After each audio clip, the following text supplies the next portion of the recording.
Vaya que el tiempo vuela, diría el famoso dicho. A estas alturas uno ya se acostumbró a la situación que se vive hoy en día. Pero si nos ponemos un poco nostálgicos, hay quienes añoran los tiempos en los que uno podía andar libre sin tantas precauciones y preocupaciones. Ya era más que suficiente preocuparse por los temas de la violencia y la inseguridad. Ahora tenemos que estar atentos de todos los hechos que surgen alrededor del COVID-19. Y a 2 años de haber iniciado esta, entre comillas, pandemia, uno se pregunta, ¿cuántos años más nos queda de este fenómeno? ¿Será que esto ya quedó para siempre? ¿O es que ya nada tiene sentido? Pero, ¿por qué decimos pandemia entre comillas? Simple. Porque a pesar de que el virus aún se encuentra latente y con la amenaza de poder empeorar y evolucionar, la sociedad ya está más que acostumbrada, la economía sale adelante de una forma u otra, y muchos han reiniciado sus actividades pero con ciertas limitaciones y cambios. Pero primero,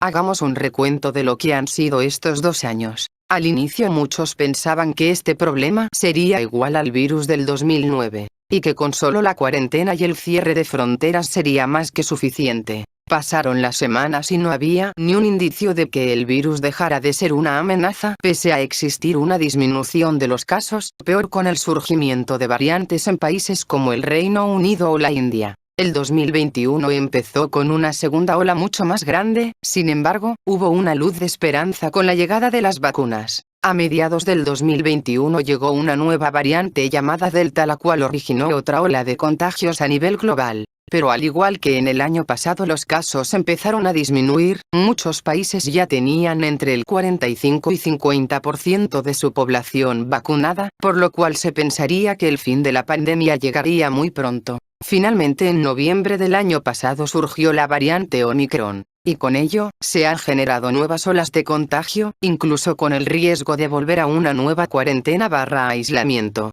Se dieron cuenta de algo. Cada que hay un indicio que la pandemia llegará a su fin, sale una nueva variante que termina generando otra ola de contagios. Gracias a la llegada de Omicron, se ha dicho que todos los habitantes necesitan una tercera o hasta cuarta dosis. Lo cual para muchos esto ya se volvió en algo muy sospechoso y turbio a favor del negocio de las farmacéuticas. Y hablando de las variantes, lo que generó más polémica fue cuando surgió un caso donde el paciente tenía la mezcla de la variante Delta y Omicron en Chipre, denominada Deltacron. Estas cosas han hecho que el tema de la pandemia ya perdiera sentido. ¿Cómo es posible que surjan más variantes si gran parte de la población ya se encuentra, entre comillas, inmunizada? Uno pensaría que con la llegada de las vacunas muchos no lo pensarían 2 veces y se la pondrían. Pero, así como a muchos les importó un comino la situación por la pandemia y ni siquiera seguían las medidas sanitarias, muchos niegan a vacunarse, surgiendo un movimiento conocido como los antivacunas. Sorprendentemente este movimiento no solo ocurre en países tercermundistas o subdesarrollados, sino que han ocurrido en países supuestamente más desarrollados como Estados Unidos, Francia, o los Países Bajos. Uno pensaría que es por el miedo a las reacciones o a algún efecto secundario, pero no. Algunos tienen ideas conspiranoicas y estúpidas que va desde el control mental hasta un supuesto envenenamiento en masa. En Twitter pueden encontrar a tanto usuario incrédulo e irritante con hashtags como el yo no me vacuno, y otros con una mentalidad tan enfermiza deseándole el deceso a los vacunados.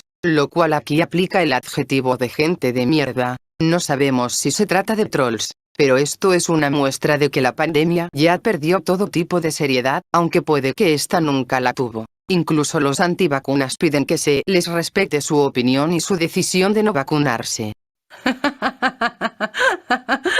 ¿Hablas en serio?